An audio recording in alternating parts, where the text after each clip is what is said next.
अरावली के मामले में पहाड़ों की नई परिभाषा को लेकर बवाल भी इसलिए मचा हुआ है क्योंकि अरावली पर्वत ही वो दीवार है जो राजस्थान के थार रेगिस्तान को दिल्ली की तरफ बढ़ने से रोकती है। जानकारों का कहना है कि अगर अरावली पर्वत नहीं होता तो थार का रेगिस्तान दिल्ली की दहलीज तक पहुंच गया होता।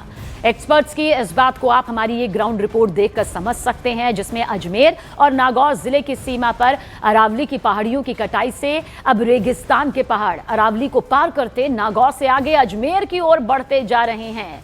न्यूज 18 इंडिया की ग्राउंड पड़ताल में मालूम चला कि 5 साल पहले अजमेर नागौर जिले की सीमा पर पुष्कर के पास अरावली के पहाड़ों को काटकर हाईवे बनाया गया था। अब इसी हाईवे के रास्ते से रेगिस्तान की धूल पहाड़ के दूसरी तरफ पहुंच रही है और रेत के टीले बना रही है। हमारे संवाददाता भवानी सिंह की ये स्पेशल रिपोर्ट आप जरूर देखें।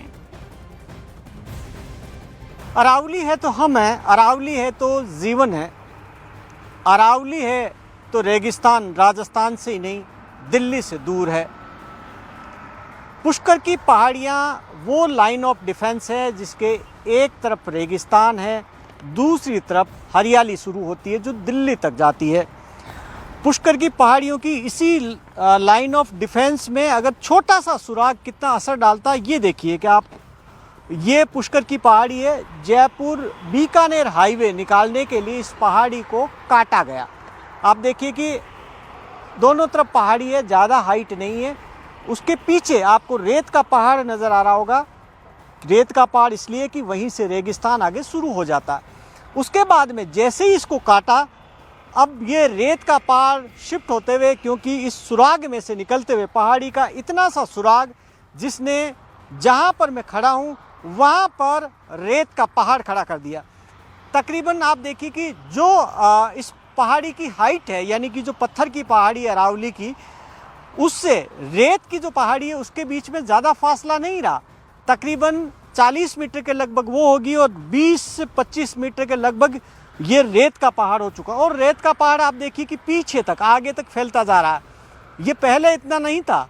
अब क्योंकि जैसे ही ये हाईवे के लिए पहाड़ी कटी और रेत का पहाड़ बढ़ता गया, पीछे आगे देखेंगे फिर ये पुष्कर की पहाड़ियों की रेंज है। अब अंदाज़ा लगाइए कि अगर जैसे ये पहाड़ी कटी वैसे ही हाईवे के लिए, फार्म हाउस के लिए, होटल्स के लिए या माइनिंग के लिए किसी भी पर्पज से अगर आगे की पहाड़ियों में भी सुराग होता तो रेत का पहाड़ यहाँ से शिफ्ट होता हुआ आगे अजमेर, जयपुर और फिर दिल्ली इस पहाड़ के लिए दूर नहीं। यानी कि खतरा दिल्ली पर भी है कि अगर अरावली की पहाड़ियाँ ऐसे ही कटी, अगर अरावली की पहाड़ियों पे अगर ये सीमा इस तरीके से लादी गई तो मुश्किल पैदा हो सकती है। कैमरा साथ भवानी सिंह, पुष्कर, न्यूज 18 इंडिया।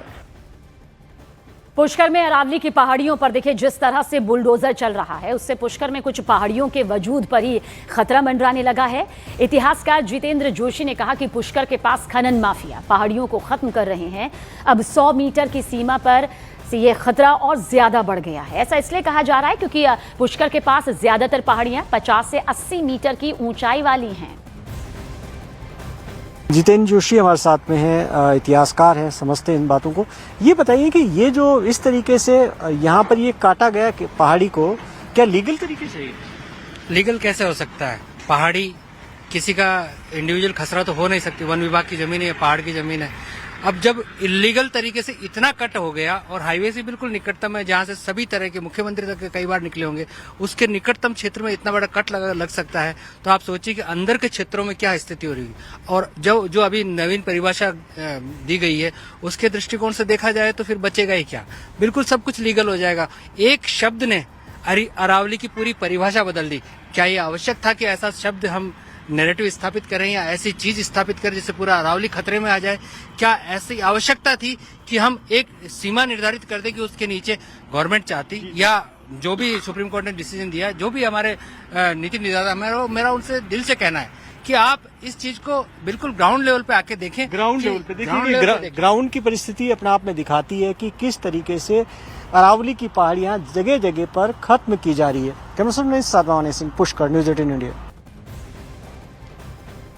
और देखिए, अरावली की पहाड़ियों पर दशकों से खनन माफिया अवैध खनन करते आ रहे हैं, जिसका नतीजा यह है कि हरियाणा के फरीदाबाद में अरावली पर्वतमाला में बनी प्राकृतिक धौंज झील देखिए गायब हो चुकी है।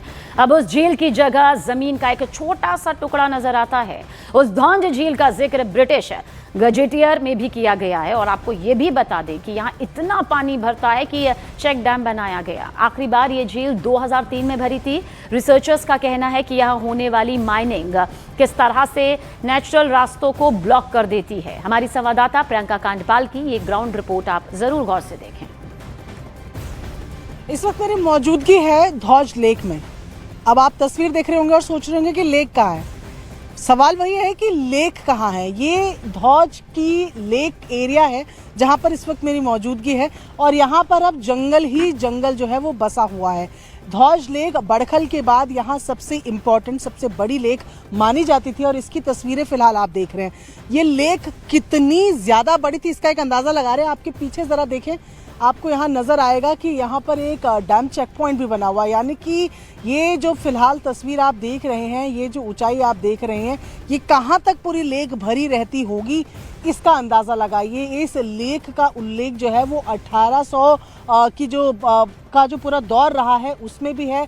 ब्रिटिश कालीन ये लेक रही है। ब्रिटिशर्स ने इस लेक के लिए काफ़ी काम किया है और इसका खेती में इस्तेमाल करे जाने का प्लान भी इसका था। लेकिन मौजूदा तस्वीर ये है। सुनील जी हमारे साथ है। कितनी बड़ी ये लेक थी तकरीबन, और फरीदाबाद की क्या कहें कि सेकंड सबसे बड़ी लेक थी? हाँ, मतलब अगर हम देखो फरीदाबाद के हिसाब से देखें तो ये सेकंड सबसे बड़ी लेक थी।